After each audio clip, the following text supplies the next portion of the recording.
جائیں گی اور بعد میں جو ہے والدین کی مانیں۔ السلام علیکم فیض بھائی، میرا نام سید ظفر ہے۔ میرا سوال ہے کہ میں نے ایک طلاق ایسی دیکھی کہ لڑکی کی شادی ہوئی اور کچھ بیماری کی وجہ سے لڑکی کے ان کا جو ہے تو ہم بستری کا اکثر پرابلم ہونے لگا، کچھ سر کی بیماری تھی شاید سے، کچھ وہ پرابلم کی وجہ سے وہ ساتھ نہیں دے سکتی تھی اور ان کا طلاق ہو گیا، تو کیا وہ مرد پر گناہ لازم ہوگا جس نے اسے طلاق دیا؟ میں نے ایک سوال کیا کہ ایک ایسا طلاق کا معاملہ ہوا کہ جس میں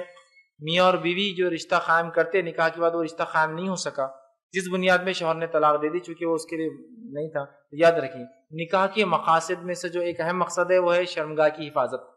نظروں کا نیچی رکھنا، جسمانی تسکین پانا، اولاد کی پیدائش ہونا۔ اب ظاہر سی بات ہے نکاح تو ہوا لیکن جو بنیادی مقاصد تھے وہ کچھ بھی پورے نہیں ہو پا رہے، صرف نکاح ہوا، نہ اولاد کی پیدائش ہو سکتی اب، ٹھیک ہے، نہ جسمانی تسکین انسان پا رہا ہے چونکہ کچھ مرض ہیں۔ اگر یہ لا علاج مرض تھا جس کا علاج نہیں ہو پا رہا تھا اور وہ انسان مجبور تھا اور اس مجبوری کے تحت ظاہر سی بات ہے اس لڑکی کے ساتھ وہ نہیں رہ سکتا تھا، تو اگر وہ چاہے اسے طلاق بالکل دے سکتا تھا، اور اگر اس نے طلاق دی تو اس کے بعد شرعی عذر تھا، اس کے بعد شرعی عذر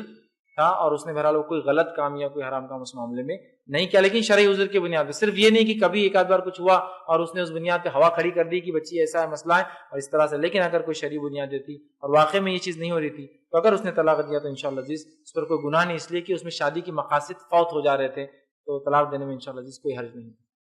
شادی